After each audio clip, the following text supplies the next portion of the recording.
Loshon Hora, and we start with Sefer Shmiras Haloshon. And today's topic is Torah study versus Lashon Hara. Very interesting. The Talmud states in Talmud Arachim 15b, Rav Chama Bar Hanina said, if one has spoken Lashon Hara, how can he rectify his sin?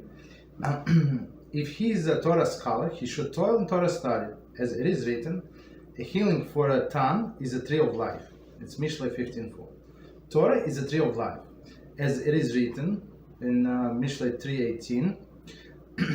It is tree of life for all who grasp it. So it is tree of life, it is true, but only if you grasp it. So if you not grasp it, so as our sages explained, it could be elixir of life or potion of death. Depends what you do with that. Same Torah. So we shine that it should be a portion of life, right? I mean, tree of life for us. Okay, continue. Death and life are in the power of the tongue. Also from Mishlei 18:21.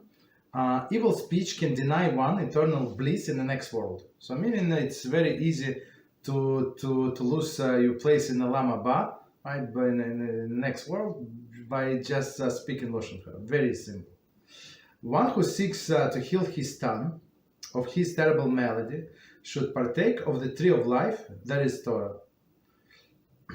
At the same time, he must be on guard, avoiding repeating past sins. So when person is, to explain this, when person is busy with learning Torah, so he would not have this time to speak Lashon Hara, right? That's obvious. Right, and he would, the more he learns Torah, the more it's going to warn him not to do it. This can be likened to a person who is being treated for food poisoning. It is not enough to take necessary medicines. One must also be careful to avoid eating more contaminated food. That's, I think, it's a perfect example. Okay, continue. Could you mute your microphone, please? The Talmud further states that immersion in a Torah study is itself a preventing measure against speaking Lashon Hara. As the scripture states, for a man was born to toil. It's from Iyov 5:7. So toil where? Not at your job, but in fields of the Torah.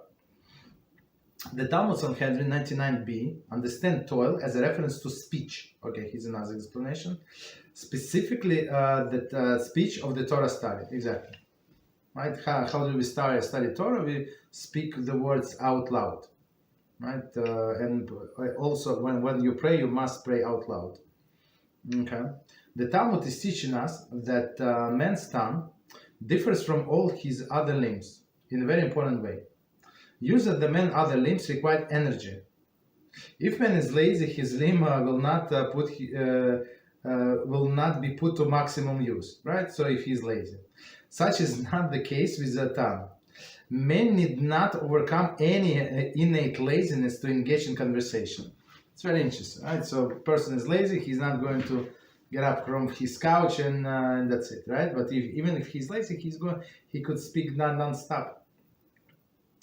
To the contrary, he is naturally bent over the speech, and it is to refrain from speech which requires effort from this person, right? From lazy people. So you can see all the people who like to talk a lot about nothing, about nonsenses. That's lazy people. And thus, we do say so that they try to kill time like this. Thus do the sages state that the man was born to toil refers to the toil of speech, and as we said, stop talking. It is for this for the toil of the Torah study that the man was born.